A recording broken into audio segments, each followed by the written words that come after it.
সুপ্রভাত বন্ধুরা, সবাই কেমন আছেন? আশা রাখছি খুব ভালো আছেন, আর আমরাও খুব ভালো আছি। তো বন্ধুরা চলুন আজ ঘর পরিষ্কার করি আর আপনাদের সাথে কিছু কথা শেয়ার করি। তো আমি তো প্রত্যেক সপ্তাহে চেষ্টা করি যে প্রত্যেক সপ্তাহে ঘরবাড়িটা এইভাবে পরিষ্কার পরিচ্ছন্ন করে নেওয়া। তো আমি প্রত্যেক সপ্তাহতেই কিন্তু এরকমভাবে ডিপ ক্লিন করি, আর প্রত্যেক দিন কিন্তু আমি যখন বিছানা গুছাই তার সাথে সাথে কিন্তু আমার ঘরের ফার্নিচারগুলোও উপর দিয়ে কিছু কিছু করে মুছে নিই, যাতে খুব বেশি ময়লা না হয়। আর আমি সপ্তাহে একদিন করে ডিপ ক্লিন করি। তো চলুন ভাবলাম আজকে এই ঘরগুলো একটু ডিপ ক্লিন করে নিই, কারণ খুব বেশি রান্নাবান্না নেই, যার জন্য আজকে ভাবছি ডিপ ক্লিনটা করেই নিই।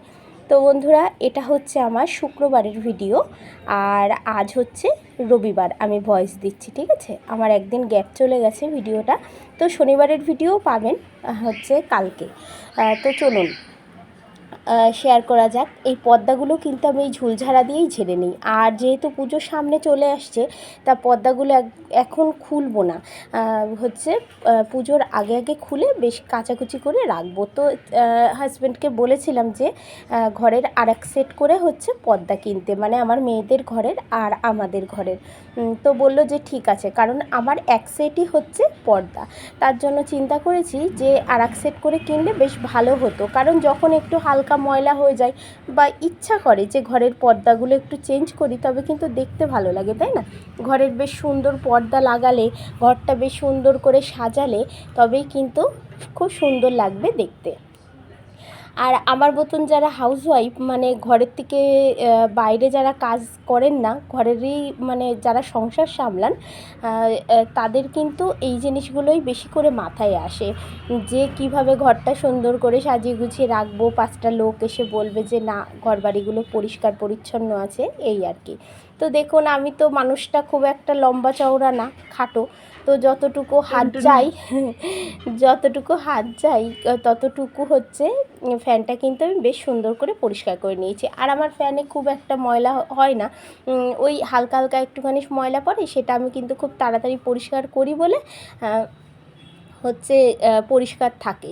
আর ফ্যানটা কি বলুন তো, ফ্যানটা হচ্ছে পরিষ্কার করতে হয়, ঘরটা পরিষ্কার করার সাথে সাথে ফ্যানটাও পরিষ্কার করতে হয়, তবে কিন্তু দেখতে ভালো লাগবে। আর ফ্যানটা যদি কালো হয়ে থাকে আর ঘরবাড়ি পরিষ্কার হয়ে থাকে, তবে কিন্তু সেটা কিন্তু খুব একটা ভালো লাগবে না। তো চলুন এইবারটা এই যে অর্গানাইজার বক্সটা টেনে নিয়ে চলে এসেছিলাম, কারণ ভীষণ নোংরা ছিল, সেই নোংরাগুলো পরিষ্কার করে নিলাম ঝাড় দিয়ে। আর কি বলুন তো বন্ধুরা, এই ঘরে এসি চলে, তো আমি তো এই ঘরটা অন্তত চিন্তা করি ঝুল ময়লা হচ্ছে লাগাবো না। সেদিনকে একটা ভিডিও দেখছিলাম, একজন ব্লগ করছিল, নাম করব না, খুব বড় চ্যানেল তার, সে বলছে যে হচ্ছে পুট্টি ঘরে নাকি ঝুল হয় না। এইটা কিন্তু সম্পূর্ণ ভুল কথা, এবং তার কিন্তু দেয়ালে প্রচুর ময়লা। আমি কিন্তু ভিডিও অনেকজনের আমি ব্লগ দেখি, হ্যাঁ, তো বললামই তো নাম করব না, অনেক বড় চ্যানেল, নাম করার আমার দরকার নেই। তো হচ্ছে সেই পুট্টি করা বলুন আর এমনি করা দেয়াল বলুন, এমনিতেই ঝুল ধরে। আমার এই ঘরটা তো পুরো পুট্টি করা, তবুও কেন ঝুল ধরছে? আর পুট্টি করাতে বিশেষ করে দেয়ালে প্রচুর ধুলো পড়ে, সেই ধুলোগুলো কিন্তু মফের সাহায্যে মানে পরিষ্কার করতে হয়। দেখবেন আপনারা দেখবেন যে হ্যাপি উইথ মামুন যে চ্যানেলটা, উনি কিন্তু সব সময়তেই বলে যে দেয়ালে কিন্তু ময়লা পড়ে, এবং উনি কিন্তু একটা মফের সাহায্যে হচ্ছে এই পুট্টি করা দেয়ালগুলো কিন্তু খুব সুন্দর করে ঝাড়ে, আমি দেখেছি কিন্তু, ঠিক আছে? আর আরেকটা চ্যানেল থেকে আবার আরেকটা কথা শুনলাম। তো যাই হোক, যার যার মন্তব্য তার কাছে, কিন্তু আমার মনে হয় সেই এমনি দেয়াল হোক আর পুট্টি করা দেয়াল হোক, সব কিছুতেই কিন্তু ধুলো পড়বে আপনি পরিষ্কার না করাতে, ঠিক আছে? আর আমি এই ঘরটা কিন্তু আমি মাঝে মাঝেই ওই হালকা একটু শ্যাম্পুর জল করে তারপরে একটু কাপড় দিয়ে আমি কিন্তু দেয়ালগুলোও মুছি, জানেন বন্ধুরা, যাতে ময়লা না হয়। আর আমার হাজব্যান্ডের প্রিয় কালার হচ্ছে এই কমলা, আর এই ঘরে সেই হালকা কমলা কালার করা, এর জন্য আরও আমার বেশি মাথা গরম হয়ে যায়, মানে এই কালারটা। তারপরে ইয়েলো কালার প্রচুর ময়লা ধরে, দেখবেন আর আমি এগুলো কিন্তু পরিষ্কার করি। আর দেখবেন কোনো কিছুতে দাগ থাকলে না খুব বাজে লাগে। আমি জানেন এই ঘর বাড়ি যেদিন পরিষ্কার করেছি, লাস্ট টাইম তো আপনাদের সাথে পরিষ্কার মানে শেয়ার করতে পারিনি, প্রচুর কষ্ট হয়েছে আমার শুক্রবারের দিনকে। হচ্ছে আমি আমার বাইরে যে দেয়ালগুলো মানে রান্নাঘরের সামনে যে আমার বারান্দাটা, ওই বারান্দার দেয়ালগুলো পর্যন্ত আমি কিন্তু শ্যাম্পু জল দিয়ে সব মুছেছি জানেন না। আমি মানে আগের দিন বৃহস্পতিবার রাতে আমার মেয়েদেরকে পরিয়ে নিয়ে যখন বাড়ি আসছিলাম, আমি বারান্দার লাইটটা জ্বালিয়ে দেখছি এক এক জায়গায় একটু কালো কালো ছোপ হয়েছে। তখনই আমার না এত খারাপ লাগছে যে এত ছোপ হয়েছে, আমি তো খুব একটা ওই বড়ো লাইটটা জ্বালানো হয় না, আমি বুঝতে পারিনি। তারপর আমি কিন্তু শুক্রবারের দিনকে সব পরিষ্কার করেছি জানেন না বন্ধুরা, সব। আমার হাত এত ব্যথা করছিল, কিন্তু না, ওইগুলো পরিষ্কারে একবারে করে নিয়েছি যে বেশ ভালো লাগবে দেখতে। আবার পুজোর আগে আগে আরেকবার করব, তখন কিন্তু আর বেশি একটা কষ্ট হবে না। তো আমার হাজব্যান্ডকে এই যে যেটা বললাম পর্দার কথা বলেছি, পর্দা কিনবো, তারপরেও সংসারের কিছু জিনিস না বন্ধুরা হচ্ছে মানে কিনতে হবে এই আর কি। এর জন্য ওনাকে বলেছি যে একদিন এর মধ্যেই বাজারে যাব, যে এইগুলো কিন্তু কেনাকাটা করে নিয়ে আসবো। আর হচ্ছে হ্যাঁ যাবি। আর হচ্ছে ওই ইয়ে করলাম, আপনার ওয়াইপস বের করলাম, বের করে নিয়ে তারপরে হচ্ছে আপনার কাচটা সুন্দর করে মুছে নিলাম। আর আমার এই ড্রেসিং টেবিলটা বন্ধুরা অনেক দিনের জানেন। আমার একটা ছোট্ট একটা কাহিনী আপনাদের সাথে আমি শেয়ার করি, আমার ছোটোবেলার। আমি আমার জন্মের পরে যখন থেকে আমার জ্ঞান হয়েছে, মানে আমি যখন থেকে একটু বড় হয়েছি, তখন থেকেই দেখেছি আমাদের বাড়িতে সমস্ত কিছুই আছে, ঠিক আছে। ফ্রিজ থেকে শুরু করে আলমারিটা তো দুর্দান্ত আলমারি, মানে কাঠের আলমারি, পুরনো দিনের, আমার বাপের বাড়ি। হ্যাঁ, অনেক সুন্দর, অনেক সুন্দর। আসলে আমার মা বাবা দুজনেই তো মারা গেছে, আমি না ওই কষ্টেতে আমি আমার বাপের বাড়ি খুব একটা যাই না, সত্যিই বলছি আপনাদেরকে। তো এবার যদি কখনো যাই আপনাদের সাথে আমি শেয়ার করবো। হ্যাঁ, এইবার আমাদের বাড়ি সব কিছু ছিল, সমস্ত কিছু তো ছিল না, শুধু আমাদের বাড়ি ড্রেসিং টেবিল, আর ওটাই আমার খুব পছন্দের ছিল। তো আমার মাকে বলতাম, মা আমাকে একটা হচ্ছে ড্রেসিং টেবিল কিনে দেবে? তা মা আমাকে বলতো হ্যাঁ অবশ্যই কিনে দেবো। আর তখন দেখুন বন্ধুরা, আপনাদের সাথে কথা বলতে বলতে কিন্তু আমার ড্রেসিং টেবিলটা সুন্দর করে কিন্তু পরিষ্কার করে মুছে নিলাম। তো চলুন এইবারটা টিভি ক্যাবিনেটটা গোছাই আর আপনাদের সাথে একটু আমার ছোটোবেলার গল্প করি। তারপর এবার আমার মাকে আমি বলেছিলাম যে মা আমাকে একটা ড্রেসিং টেবিল কিনে দেবে, আমার খুব ইচ্ছা। মা আমাকে বলছে হ্যাঁ হ্যাঁ কিনে দেবো। তো এখন মতো কিন্তু কম দামে কিন্তু তখন ড্রেসিং টেবিল ওইভাবে পাওয়া যেত না, ঠিক আছে। এখন যেরকম প্লাইউডের কত রকম ড্রেসিং টেবিল, নানান ডিজাইন করা, তখন কিন্তু মানুষ ওই কাঠ দিয়েই বানাতো। তো মা বলেছিল কি অবশ্যই মা গো বানিয়ে দেবো কিছুদিন পর। তো আমার তো আর সহ্য হয় না, কারণ ছোট মানুষ, আমারও খুব ইচ্ছা যে আমার একটা ড্রেসিং টেবিল বানানো। তো 2000 সালে যখন হচ্ছে বন্যা হয়েছিল, সেই সময়টাই আমাদের না পুরো একতলা ডুবে গেছিলো, আমরা দোতলাতে ছিলাম।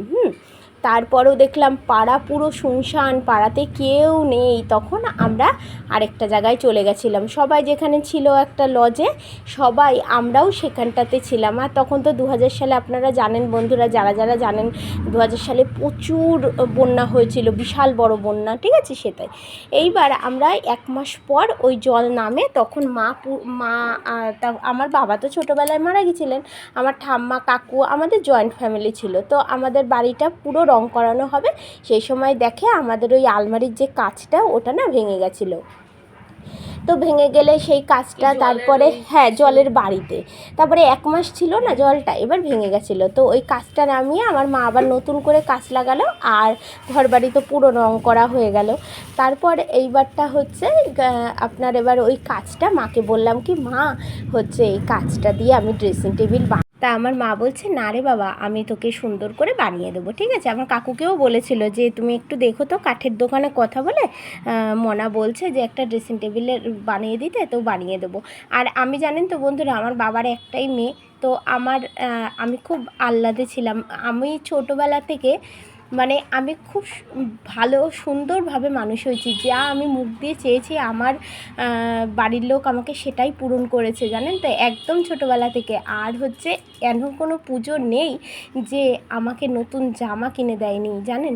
আমার মানে আমি খুব মানে খুব আদরে ছিলাম আমার বাপের বাড়িতে। তারপর আমার শ্বশুর বাড়িতে যখন এলাম, আর আমার শ্বশুর তো আমাকে ভীষণ ভালোবাসতো। আমার শ্বশুর, আমার জেঠিমা, মানে আমার জেঠি শাশুড়ি, আমার শাশুড়ি তো আমাদের বিয়ের আগেই তো গত হয়েছিলেন।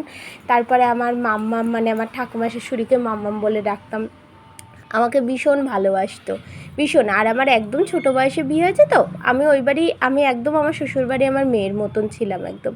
আমার ননদরা, আমি, আমার বড় যা, সবাই মিলে আমরা খেলা করতাম, মানে খুব মজাই কাটতো আমাদের দিনগুলো, ঠিক আছে। তো ওই ড্রেসিং টেবিলের কথা এবার চলে আসি, আর একটা কথাই চলে গেছি।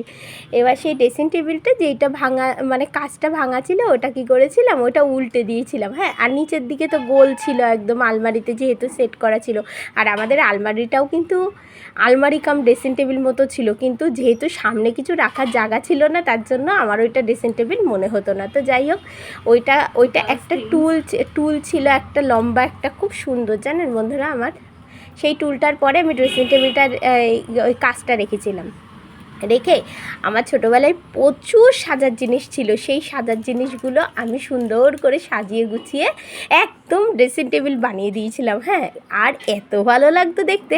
আর আমি ছোটোবেলা থেকেই একটু গোছানি গাছানি ছিলাম, যে গুছিয়ে গাছিয়ে রাখতে ভালোবাসতাম, তো সাজিয়ে গুছিয়ে রাখতাম, আর দেখতেও সুন্দর লাগতো। তো যাই হোক, এই আমার ছিল ছোটোবেলার গল্প। আরও টুকিটাকি প্রচুর গল্প আছে, যেগুলো আস্তে আস্তে আপনাদের সাথে কিন্তু আমি শেয়ার করব, ঠিক আছে। আপনারা আমার পাশে থাকবেন, আমার সাথে থাকবেন, আর আমার ভিডিওগুলো কেমন লাগে আপনারা একটা কমেন্টের মাধ্যমে জানাবেন, কারণ আপনারাই পারেন আমাকে সামনের দিকে এগিয়ে নিয়ে যেতে। তো চলুন, আপনাদের সাথে অনেক বকবক করে নিয়েছি, আজকে ভালো লাগবে তো আপনাদের ভিডিওটা বন্ধুরা। আমি কিন্তু স্পিড বাড়িয়ে দিইনি, জানেন, এই যে টুকটাক করে কাজ করছি, এটাই আপনাদের সাথে কিন্তু আমি শেয়ার করছি। আর দেখুন, আমি সমস্ত কিছুটা নামিয়ে নিয়েছি। আমি কেন স্পিড বাড়াইনি, কারণ আমি আপনাদেরকে এইটুকু দেখাতে চেয়েছি যে সপ্তাহে প্রত্যেকটা দিন আমি কিভাবে আমার ঘরবাড়িগুলো সাজিয়ে গুছিয়ে রাখি, পরিষ্কার পরিচ্ছন্ন করি, ঠিক আছে। কারণ প্রত্যেক সপ্তাহে একবার করে এই ডিপ ক্লিন না করলে না, মানে ঠিক ভালো লাগবে না, পরিষ্কার পরিচ্ছন্ন থাকবে না। সারা সপ্তাহ যা টুকিটাকি ওপর দিয়ে পরিষ্কার রাখা যায়, কিন্তু সপ্তাহে একদিন এই ডিপ ক্লিন কিন্তু করাই চাই বন্ধুরা। দেখুন, আমি খাটটা সুন্দর করে মুছে নিয়েছি। আর দেখুন, আমি সুইচ বোর্ডগুলো সব কিছু এই ওয়াইপস দিয়েই মুছবো, ঠিক আছে, অসুবিধা নেই, ওয়াইপস দিয়েই মুছবো। এই দেখুন কত সুন্দর পরিষ্কার হয়ে যাবে।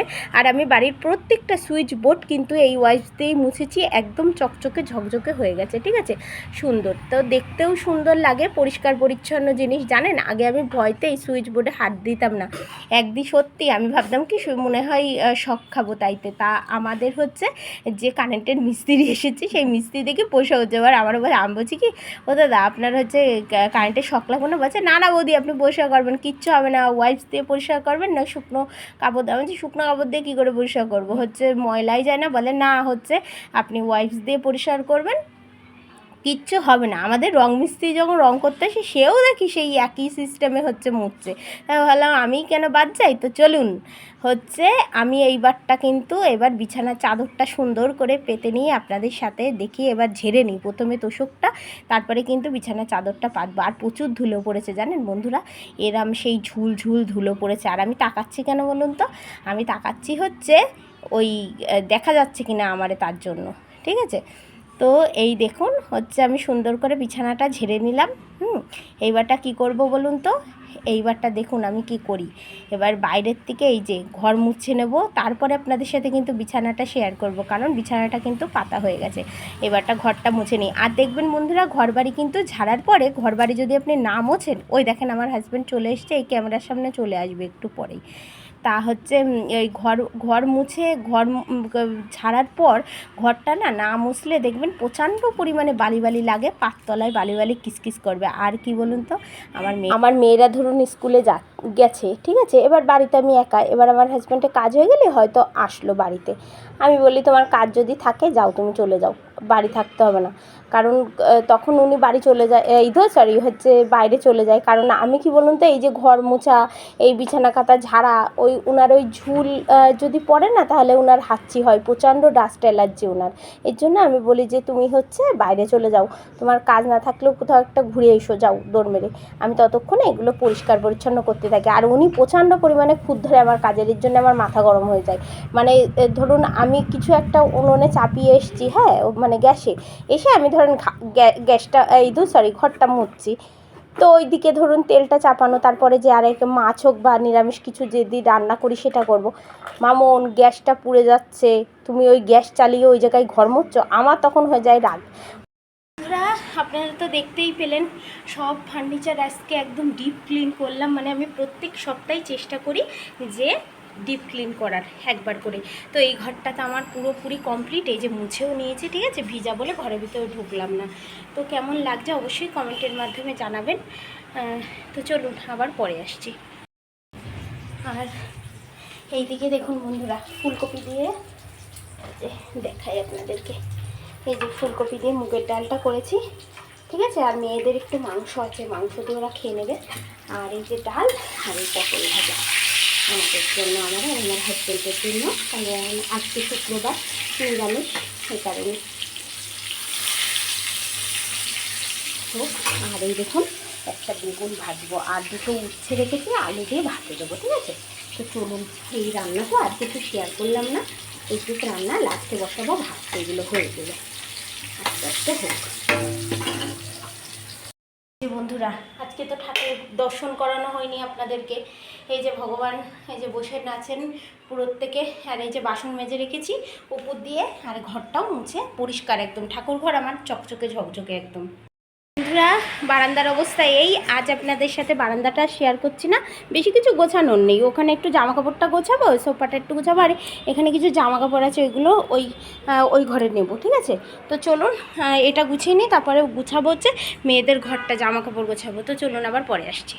তো আমার প্রিয় বন্ধুরা দেখুন, আমার বারান্দার এক সাইডটা মোছা হয়ে গেছে, আর এক সাইডটা শুধু বাকি আছে। তো চলুন এইটুকু আপনাদের সাথে একটু শেয়ার করি। আজ অনেক কাজ শেয়ার করে ফেললাম বন্ধুরা। এর পরের ভিডিওটা কিন্তু একটা রান্না শেয়ার করেছি, সেটা আপনাদের সাথে এর পরের ভিডিওতে যাবে, ঠিক আছে। আর যদি আগামীকাল আমি লাইভ করি, মানে হচ্ছে সোমবার আগামীকাল লাইভ করি, তাহলে হচ্ছে আগামীকাল আর ভিডিওটা দেব না, মঙ্গলবারের দিনকে ওই ভিডিওটা যাবে, ঠিক আছে। রান্নার একটা ভিডিও সুন্দর, সাথে ঘরের কাজও আছে টুকিটাকি। আর দেখুন আমার ক্যামেরাটা না ফোকাস খাচ্ছিল না, তো দেখলাম যে আলোর জন্য খাচ্ছে না, তারপরে বেশ সুন্দরভাবে ফোকাসে খেয়েছে। তো চলুন এই যে বারান্দাটা সুন্দর করে আমি মুছে নিয়ে এবার পরিষ্কার পরিচ্ছন্ন করে। বন্ধুরা জানেন এত গরম লাগছিল আমার, এত মানে কষ্ট হচ্ছিল, শুক্রবারের দিনকে আমার প্রচুর কষ্ট হয়েছে, প্রচুর। আর হচ্ছে প্রচুর পরিষ্কার পরিচ্ছন্ন করে নিয়েছি এই একবারে। এর জন্য মনে হয় একবারে কাজ করতে যেই মনে হয় আমার কষ্টটা হয়েছে জানেন। আর আমার একটা খুব বাজে একটা রোগ আছে, সে হচ্ছে আমি যেই মনে করব যে যেই কাজটা করব হচ্ছে সেইটা সেই দিনই শেষ করে ফেলি, মানে ওই রেখে দেয়া বা পরের দিনকে করব এরকম কোনো নেই, ততক্ষণ আমার গার মধ্যে চলে যায় জানেন না। আর আমার কাচাকুচি থাকলে আমি ভিজিয়ে রাখি রাতের বেলা, যে সকালে ঘুম থেকে উঠে বাসি কাজ সেরে কেচে স্নান করে পুজো দেবো, ব্যাস আমার আর মাথায় চাপ থাকবে না, ঠিক আছে। আমি কিন্তু এরকম করতেই ভালোবাসি। আর আমার মেয়েরা যেদিন বাড়িতে থাকে সেদিন কিন্তু মানে কি বলবো বন্ধুরা, সেদিনকে একটু কম কাজ করার চেষ্টা করি, কারণ আমার বড় মেয়ে, আমার ছোটো মেয়ে তো ছোটো মানুষ নিজের মতন নিজে থাকে, কিন্তু আমার বড় মেয়ের আমি থাকলে একটু আমার সাথে গল্প গুজব করে বা কোনো কিছু বানায় আমার সাথে, ও আমার সাথে থাকতেও ভালোবাসে, ঠিক আছে। এর জন্য আমি হচ্ছে অন্যান্য কাজ একটু কম করি, ওরা যেহেতু শনি রবিবারটাই বাড়ি থাকে, এর জন্য। জানেন বন্ধুরা আজকে রবিবার, আজকে আমাদের ঘুরতে যাওয়ার কথা ছিল, কিন্তু আমার বড় মেয়ে ঘুমিয়ে পড়েছে।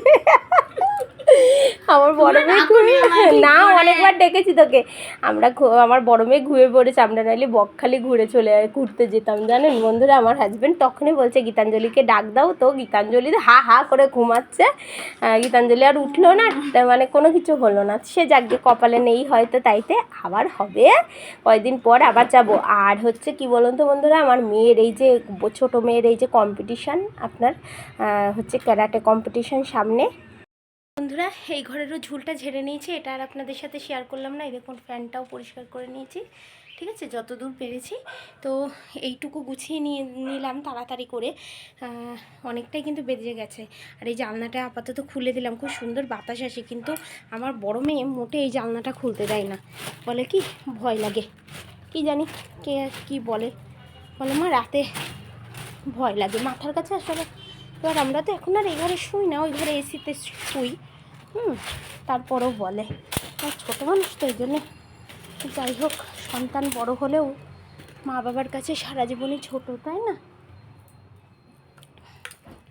তো বিছানাটা ঝেড়ে চাদরটা পাতবার, মেয়েদের ওই বইয়ের ওই টেবিলটা গুছাবো, গোছালে ব্যাস এই ঘরটা হয়ে যায়। আর চলুন আপনাদেরকে দেখাই আমি কি কি রান্না করলাম।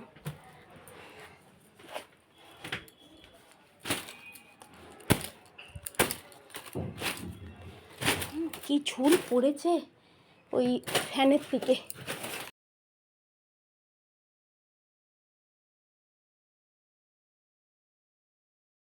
তো বন্ধুরা চলুন কি কি রান্না করেছি দেখুন। সাদা ভাত একদম, মানে আর উচ্ছে আর আলু ভাতে দিয়েছিলাম, নিরামিষ তো এই জন্য। আর এই দেখুন মুগের ডাল দিয়ে ফুলকপি দিয়ে রান্না করেছি, ঠিক আছে। আর কি করেছি দেখাচ্ছি, এই দেখুন বেগুন আর পটল ভাজা। আর ফ্রিজে ছিল বন্ধুরা একটু চিকেন, তো আমার 2 মেয়ের জন্য। আর আমি আর আমার হাজব্যান্ড তো নিরামিষ খাবো, তো এর জন্য কিন্তু মাংসটা আগে বের করিনি, কারণ আমার মেয়েরা আসার আগে আগে বের করব, কারণ আগের থেকে নইলে ছোঁয়া নাড়া পড়ে যাবে। আর রান্নাঘরটাও গুছিয়ে নিয়েছি, তো চলে আসলাম মেয়েদের ঘরে। মেয়েরা আসার আগে আমার এই ঘরটা কিন্তু পরিষ্কার পরিচ্ছন্ন করা হয়ে গেছে, এটা তো আপনারা দেখলেনই। এবার কিন্তু আমি বিছানার চাদরটা সুন্দর করে পেতে নেবো বন্ধুরা। আর কি বলুন তো, আমার বিছানার চাদর আছে বন্ধুরা, তুলে তুলে রেখেছি কয়েকটা, কারণ বাড়িতে কোনো অনুষ্ঠান হলে তখন পাততে হবে। আমার সংসারের জিনিস কিন্তু অনেক অঢেল না, যে আমি সব সময় এটা ছেড়ে ওটা, ওটা ছেড়ে ওটা, এটা ছেড়ে ওটা, এগুলো কিন্তু আমি পছন্দ করি না অপচয় করা। আমি চেষ্টা করি একটা জিনিস বহু বছর সেটাকে আমি বাঁচিয়ে রাখবো, বা সুন্দর করে গুছিয়ে গাছিয়ে রাখবো। এই আছে বলেই তখনই এত জিনিস পেতে, এত জিনিস নষ্ট করে। আপনারা জানেন আমার বড় মেয়ের ষষ্ঠী পুজো যখন হয়েছিল, ও যা জিনিস পেয়েছে, সেই তার মধ্যে কয়েকটা পুতুলও এখনও আমার কাছে আছে গোছানো। আমি কিন্তু আমি কিন্তু নষ্ট করি না জানেন বন্ধুরা কোনো জিনিস, আমি সব সময় চেষ্টা করি গুছিয়ে রাখা। আর আমার 2 মেয়েকেও এইভাবে আমি শিক্ষা দিই যে একটা জিনিসও যেন নষ্ট না করতে হয়, সব জিনিস গুছিয়ে গাছিয়ে পরিষ্কার পরিচ্ছন্ন করে রাখা। কারণ সন্তান হচ্ছে মাটির দলা, আপনারা যেভাবে গড়বেন সেভাবেই হবে, ঠিক আছে। আমিও সেরকম চেষ্টা করি আমার 2 মেয়েকে আমি আমার মতন করে তৈরি করা, যে আমার মনের মতন করে, অন্য কারোর মতো না। তো আমার মেয়েদেরকে আমি সবসময় বোঝাই, ধরুন আমার ছোটো মেয়ে একটা চিপস খেয়েছে, তার সাথে একটা গিফট পেয়েছে, আমার ছোটো মেয়ে দেখায়, মা এই দেখো এই গিফটটা, আমি বলি রেখে দাও, তুমি পরে খেলা করো, ঠিক আছে। এই জিনিসগুলো, কারণ তখনই কি বলবো, বাবু নষ্ট করো ওখানে, ও কী হবে ফেলে দাও, এরম কিছু কিছু মানুষ আছে, কিন্তু আমি কিন্তু একদম পছন্দ করি না এগুলো। বন্ধুরা দেখতেই পাচ্ছেন কি অবস্থা, বাবা প্রচুর ঘেমে গেছি। দাঁড়ান এটা মুছে নিই ক্যামেরাটা, তাও খোলাটাও লাগছে, তো একটু পরিষ্কার হয়েছে। প্রচুর ঘেমে গেছি, এই ঘরটাও ঝাড়লাম, পরিষ্কার করলাম, চাদর পাতলাম, সেটা তো আপনাদের সাথে শেয়ার করলাম, ঝুল ঝাড়াটাই শুধু শেয়ার করিনি। তো বন্ধুরা চলুন, আমি শুধু এই ঘরটা ঝাড় দিয়ে মুছবো, আর কোনো কাজ নেই হচ্ছে। তারপরে আবার আসছি, মেয়েদেরকে আবার পড়তে নিয়ে যেতে হবে, ঠিক আছে। তাড়াতাড়ি করে ঘরটা ঝাড় দিয়ে মুছে নিই। তো বন্ধুরা চলুন, আমি আমার বড় মেয়েকে নিয়ে যাচ্ছি পড়তে দিতে। আর দেখলেন সন্ধ্যা হয়ে আসছে, আমি ভাবলাম যে সন্ধ্যাবেলায় সন্ধ্যা দিয়ে তারপরে বের হব, কিন্তু তারপরেও দেরি হয়ে যাবে ওর পড়তে দিতে যেতে। আর ও আজকে জিমে যায়নি, একবারেই কিন্তু পড়তে গেছে। আর যদি জিমে যেত তবুও আমাকে জিমে যেতে হতো, আর জিমের থেকে তারপরে পড়তে নিয়ে যেতে হতো, ঠিক আছে। তো আজ যেহেতু জিমে যায়নি, তাই আমি একবারে বাড়ির থেকেই গুছিয়ে গাছিয়ে হচ্ছে ওকে নিয়ে কিন্তু আমি চলে আসলাম হচ্ছে পড়তে দিতে। এবার নিয়ে আমরা যেই বাড়ি আসছি, তখন হচ্ছে একটু আইসক্রিম খেয়ে দুজনে তারপরে বাড়ি এসেছিলাম।